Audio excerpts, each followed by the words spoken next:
Olá pessoal, bem-vindos mais algumas dicas para o Enem 2016, no componente curricular de História com a professora Giza Angeli, e hoje nós vamos falar um pouquinho sobre patrimônio histórico.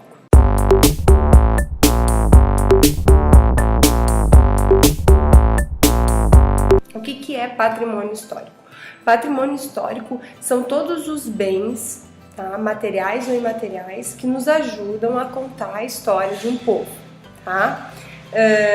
Isso é interessante a gente estudar e saber que até, por exemplo, a periodização da história, o período da pré-história era conhecido como pré-história, que quer dizer antes da história, porque os historiadores até o século XIX acreditavam que a gente só poderia contar a história de um povo a partir de documentos escritos.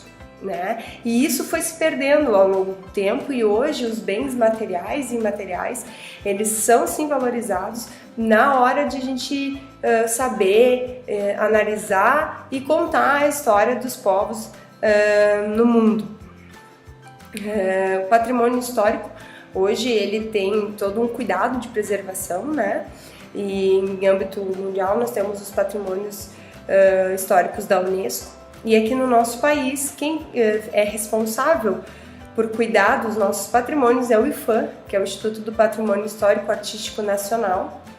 E ele faz a catalogação e tomba todos os locais e hábitos que podem nos ajudar a contar um pouco sobre a cultura e os hábitos de nós brasileiros. Então, para a gente saber melhor, a gente vai ter que definir um pouquinho o que é o patrimônio material e o que é patrimônio imaterial. Tá? O patrimônio material é todo patrimônio palpável, todo patrimônio concreto que eu posso pegar, por exemplo, prédios, paisagens, documentos, fotografia, filmes, tudo que é de concreto e precisa de uma conservação é considerado patrimônio material. Então, todo documento, foto, ele tem que ter um cuidado. Até os materiais de museu, eles têm todo um cuidado de preservação por causa da questão do tempo mesmo, né? O tempo vai deteriorando os materiais. E os próprios prédios têm que ter todo um cuidado em consertos, na sua conservação, para não se perder um pouco da arquitetura e da forma como contar a história a partir daquele prédio. Então tem todo esse cuidado do patrimônio material, de preservação com o tempo.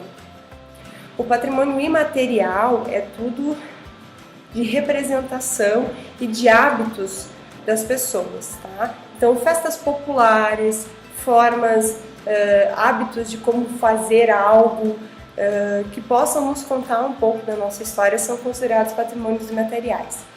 Um exemplo que é legal da gente dar, por exemplo, é a roda de capoeira. A roda de capoeira é um patrimônio material, é um hábito que vem de uma cultura brasileira e que sim, precisa ser preservado, então tem todo um cuidado do IPHAN e de muitos órgãos e ONGs para se cuidar desse patrimônio material. Temos outros como o frevo, temos festas populares, até o nosso próprio carnaval, né, das matrizes do samba, ela também é considerada um patrimônio imaterial brasileiro. Tá? A forma de se fazer o queijo em Minas Gerais também já foi colocado como um patrimônio imaterial. Então tudo que a gente coloca como hábito do brasileiro, a gente coloca como patrimônio imaterial. Patrimônio materiais que nós temos aqui no Brasil é, por exemplo, a cidade de Ouro Preto, né, que é todo um conjunto arquitetônico que é tomado pelo patrimônio histórico. Nós temos até o próprio Corcovado, a Estação Luz de São Paulo, que são todos questões palpáveis, a gente consegue visualizar de concreto, e isso tem que ter um cuidado todo pelo governo e pelo Instituto para se preservar. Na própria Olimpíadas a gente conseguiu ver, nas cerimônias de abertura e encerramento desse ano,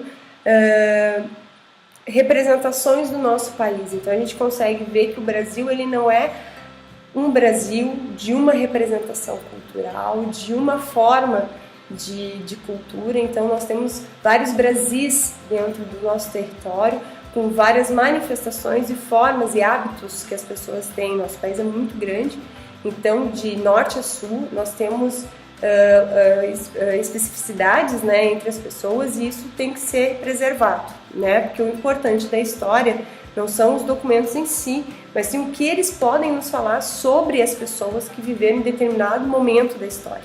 Então, no final das contas, a gente sempre tem que levar em consideração que o importante na história são as pessoas e o seu legado, né, de todas as pessoas, né? Então, a preservação desse material faz com que a gente crie uma identidade, uma valorização dessas pessoas e do nosso país e do mundo a partir desse material, tá? E é muito importante de se preservar e de se conhecer, né, e de se valorizar, né, o que as pessoas já fizeram ao longo do tempo, tá? Principalmente aqui no nosso país, e é o que o IPHAN tenta fazer, tá? E era isso, pessoal. Muito obrigada pela atenção. Espero que vocês estejam estudando, se preparando para o dia da prova, tá? E temos mais vídeos pela frente, temos outros colegas também fazendo seus vídeos. Espero que vocês estejam gostando. E qualquer coisa, comenta aqui e dá um like e sigam a gente nas redes sociais. Muito obrigada e até a próxima. Tchau!